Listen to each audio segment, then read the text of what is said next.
여러분 안녕하십니까. 2024년 손해보험 등록 자격시험 대비 6월 기출문제를 통한 실전문제 풀이 과정 첫 번째 시간입니다. 손해보험 상품이죠. 1번에서 17번까지 함께 풀어보도록 하겠습니다. 1번 문제. 다음 중 주택화재보험의 자동담보물건, 자동담보물건이냐 아니면 명기를 해야 되는 물건이냐 이걸 물어보는 문제네요. 자, 1번 원고, 설계서, 도안, 소프트웨어. 자, 요거는 명기를 해야 되는 명기 물건이죠. 귀금속 귀중품도 마찬가지입니다. 통화, 유가증권, 인지, 우표. 자, 요거 전부 다 명기 물건에 해당이 되겠죠. 피보험자 소유의 선전탑은 얘는 이미 만들어져 있는 거다 이렇게 보시면 될 것 같습니다. 그래서 건물의 부착물, 간판, 네온사인, 안테나, 선전탑과 같은 경우에는 명기를 하지 않아도 자동 담보물건에 해당이 됩니다. 그래서 정답은 4번이 되겠죠. 2번 문제 보겠습니다. 다음 중 괄호 안에 들어갈 말로 옳은 것 한번 찾아보겠습니다. 자, 재산 손해보험금과 괄호의 합계액은 보험 가입 금액을 한도로 한다. 자, 보험 가입 금액 한도 내에서 지급해야 되는 비용과 초과해서 지급할 수 있는 비용의 차이를 물어보는 문제죠. 자, 이 문제 자주 출제가 됩니다. 1번 손해방지 비용, 2번 대위권 보전 비용, 그 다음에 3번 잔조물 보전 비용. 요 세 가지는 보험 가입 금액을 초과하더라도 지급을 해야 되는 비용입니다. 근데 잔조물 제거 비용은 보험 가입 금액 한도 내에서만 지급을 해야 되는 비용에 해당이 되겠습니다. 정답은 4번이죠.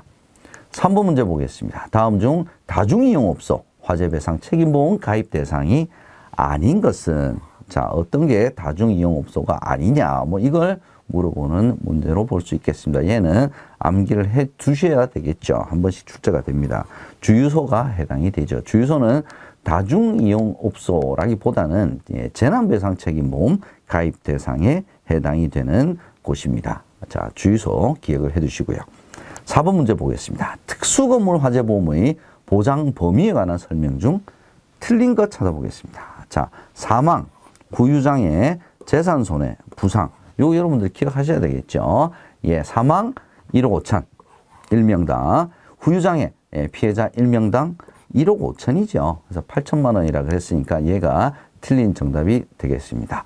재산손해의 경우 사고 한 건당 10억 원, 얘도 맞죠. 부상의 경우 피해자 1명당 3천만 원, 1억 5천 1억 5천 3천만 원, 재산손해 10억 원. 예, 얘를 구별해서 여러분께서 암기를 해 두셔야 되겠습니다.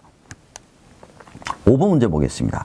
손해사고 기준 배상책임보험에 해당하지 않는 것은, 자, 손해사고 기준이냐 아니면 청구 기준이냐 이걸 물어보는 거죠. 자, 선주배상책임보험, 시설소유자 시설 소유 관리자 배상책임보험, 경비업자 배상책임보험은 손해사고 기준 배상책임보험에 해당이 되지만 임원배상 책임보험은 얘는 배상 청구 기준이죠. 배상 청구 기준 배상책임보험에 해당이 되겠습니다. 요 애를 구별을 해 주시고요. 변호사 배상책임, 의사 배상책임 이제 이런 것들이 다 배상책임 기준 배상책임보험에 해당이 되겠습니다. 6번 보겠습니다. 자, 환급금의 장기손해보험의 환급금. 장기손해보험은 이제 특별계정에서 운영이 되죠. 그 다음에 저축의 기능도 같이 있는 것이 장기손해보험입니다. 그래서 환급금이 존재를 하죠. 틀린 것 한번 찾아보겠습니다. 1번. 만기 환급금은 만기 전 소멸이 된 경우에도 지급을 한다. 만기 환급금이라고 하는 것이 만기가 되어야, 만기를 채워야 실은 지급하는 것이 만기 환급금이죠.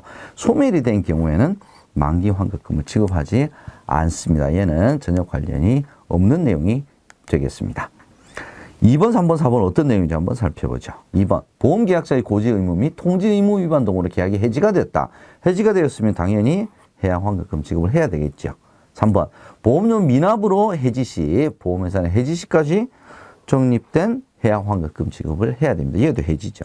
4번, 보험계약자가 보험계약의 해지 의사표시를 한 경우 보험회사는 이것도 해지니까 해약 환급금을 지급을 해야 하는 것이 맞습니다.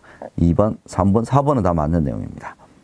7번 문제 보겠습니다. 자, 부가보험료에 해당하지 않는 것은, 부가보험료는 어떤 겁니까? 얘는 사업비와 관련된 거죠. 사업비의 가장 대표적인 것이 신계약비, 그 다음에 유지비, 수금비, 얘가 부가보험료죠. 계약자 적립금은 부가보험료와는 관련이 없습니다. 기억을 해 두시기 바랍니다.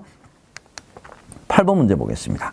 장기손해보험에서 계약의 무효냐, 취소냐, 해지냐, 요거를 이제 구별하는 문제인 것 같습니다. 무효 사유에 해당하는 것은. 자, 보험계약 시 이미 보험사고가 발생을 한 경우에, 이미 보험사고 발생했으니까 보험 대상 내지는 보험계약이라고 하는 전제 자체가 의미가 없어진 거죠. 얘가 바로 무효 사유에 해당이 될 것 같습니다. 자필 서명을 하지 않았다. 얘는 취소죠, 취소. 3대 기본 지킴이 생각해 주시면 될 것 같고요. 고지 의무를 위반했다. 얘는 해지죠, 해지 사유고요. 피보험자 위험이 현저하게 증가를 했는데 뭐 통지 안 했다. 뭐 이런 경우 내지는 현저하게 증가했다. 보험료가 오르든지 아니면 얘는 해지 사유가 될 것 같습니다. 이럴 경우에는 통지 의무, 통지 의무도 당연히 지켜야 되는 내용이 되겠습니다. 그래서 무효 사유에 해당하는 것은 정답은 1번이 되겠습니다. 9번 보겠습니다. 장기손해보험에 대한 설명 중 맞는 거 찾는 문제네요. 1번, 계약자는 보험증권을 받은 날로부터 30일 이내가 아니고 15일이죠. 15일. 청약일로부터 30일 이내에 청약을 할 수 있고요. 증권을 받은 날로부터는 15일이죠. 2번, 장기화재보험에서 1회 사고로 지급한 보험금이 보험가입 금액의 80% 미만인 경우, 코인슈런스 이야기하네요. 보험가입 금액에서 지급한 보험금을 공제하지 않고 지급을 했더라도 80% 미만이면 공제하지 않고 잔여기간 동안 동일하게 보장을 한다. 얘가 코인슈런스 내용이 되겠습니다. 3번, 계약자가 제2회 이후의 보험료를 납입하지 않아서 보험료 납입이 연체 중입니다. 그랬을 때는 납입 최고해야 되겠죠. 납입 최고 기간은 10일이 아니죠. 며칠입니까? 14일이죠. 자, 그러면 이제 정답은 자동 4번이 되겠네요. 보험료 납입 연체로 계약이 해지된 경우 해지일로부터 부활을 신청할 수 있는 기간은 해지일로부터 몇 년? 3년. 얘가 맞는 정답이 되겠습니다. 10번 문제 보겠습니다. 다음 중 연금저축보험의 세액공제에 대한 설명으로 틀린 것 찾아보겠습니다. 일단 1번은 한도네요. 연금저축 세액공제 납입 한도는 600만 원이죠. 퇴직연금 합산하면 900만 원. 얘도 맞네요. 3번, 세액공제 금액은 총 급여액과 관계없이, 상관없이 동일하다. 자, 총 급여액에 따라서 공제율이 달라지죠. 공제율이 달라지니까 당연히 공제 금액도 달라지겠습니다. 총 금액 기준이 얼마입니까? 바로 5,500만 원이죠. 5,500만 원을 초과한다. 그러면 12%. 5,500만 원 이하다. 그랬을 때는 15%의 공제율을 적용을 하기 때문에 당연히 율이 달라지니까 공제 금액도 달라지게 되겠습니다. 일단 틀린 내용은 3번이네요. 4번, 총급의 기준으로 5,500만 원 이하 5,500만 원 초과 구간으로만 운영이 된다. 맞네요. 종합소득 기준으로는 4,500만 원이 기준이 되고 있습니다. 정답은 3번이 되겠습니다. 11번 보겠습니다. 총급여 5,500만 원을 초과하는 근로자. 또 금방 나왔네요. 자, 초과하는 경우에는 세액공제율이 12%죠. 12%. 5,500만 원 이하인 경우가 15%고요. 연금 100만 원을 납입을 했습니다. 100만 원에 12%니까 12만 원이네요. 그죠? 12만 원을 소득공제를 받을 수 있는데 문제는 지방소득세를 포함한다고 되어 있습니다. 지방소득세 몇 %입니까? 10%죠. 그럼 12만 원에 10%인 12,000원을 더해줘야 됩니다. 그럼 얼마입니까? 13만 2천 원이 정답이 되겠습니다.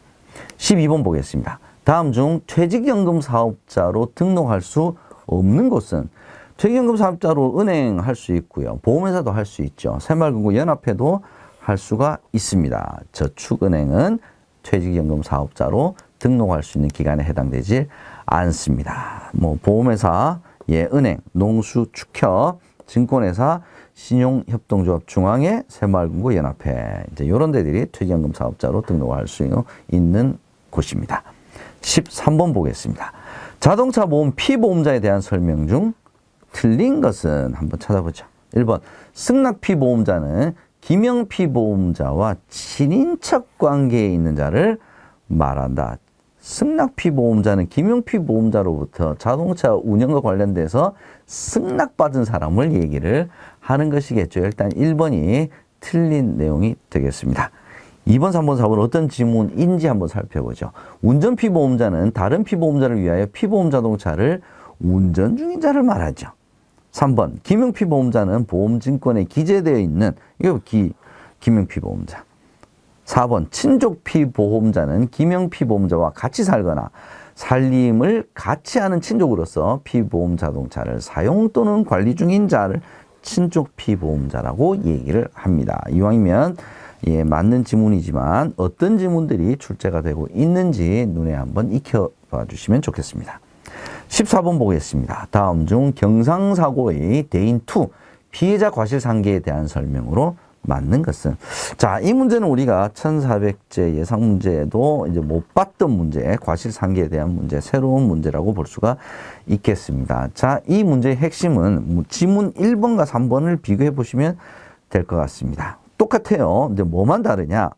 자, 상해급별 구분 중 12급 내지 14급의 상해를 입은 경우 보상하느냐, 10급 내지 14급의 상해를 입은 경우 보상하느냐. 일단 둘 다 틀릴 수도 있겠지만 둘 중에 하나는 반드시 틀린 문제가 지문이 되겠죠. 그래서 일단 정답은 3번이 되겠습니다. 12급 내지 14급의 상해를 입은 경우 보상한다. 이 문제가 이번에 저도 아주 새롭게 봤습니다. 2번 지문은 차대차 사고뿐만 아니라 이륜차 사고 운전자는 포함되지 않고요. 자전거 운전자도 포함되질 않는다까지 여러분께서 이 문제는 자주 출제가 되는 문제는 아닌데 일단 신규로 나왔다고 봐지기 때문에 여러분들 유익 있게 한번 봐주시면 좋겠습니다. 15번 문제 살펴보도록 하겠습니다. 자동차 손해배상 보장사고, 이거 시문제 자주 출제 나오는 부분이죠. 틀린 거 찾아보겠습니다. 1번 자동차 사고 피해 가족에 대한 지원금 제도가 있습니다. 관련 주무정부부처는 금융위원회가 아니라 얘는 국토교통부죠. 국토교통부에서 정부부처로서의 역할을 하고 있습니다. 3번 뺑소니차 또는 무보험차에 의한 사고로 사망하거나 부상당한 피해자를 보상 대상으로 합니다. 2022년 1월 28일부터는 차량 낙하물 사고 피해자도 보상을 합니다. 이 지문도 최근에 자주 눈에 띄네요. 4번 가해자가 가입한 자동차 보험에서 보상받을 수 있는 경우에는 보상 이미 받을 수 있기 때문에 굳이 보장사업에서 해줄 이유가 없겠죠. 얘도 맞는 내용이 되겠습니다. 정답은 2번이 되겠습니다. 16번 보겠습니다. 자, 사고 내용별 점수 벌점이 있죠. 대인사고 시 사망사고는 4점이죠. 4점. 얘는 암기하실 수밖에 없습니다. 건당 점수는 4점입니다. 자, 마지막 17번 문제 한번 살펴보도록 하겠습니다. 운전자 연령 한정 운전특약 위반 시 연령 한정 운전특약 있죠. 이걸 위반할 때도 보상이 되는 담보는 가장 기본적인 것만 보상이 된다고 보시면 될 것 같습니다. 뭡니까? 1번 대인 완에서만 보상을 한다. 요거는 여러분 꼭 암기를 해주시면 좋겠습니다. 자, 이렇게 해서 첫 번째 시간 손해보험 상품 17번까지 살펴봤습니다. 저는 두 번째 시간에서 다시 찾아뵙도록 하겠습니다. 고맙습니다.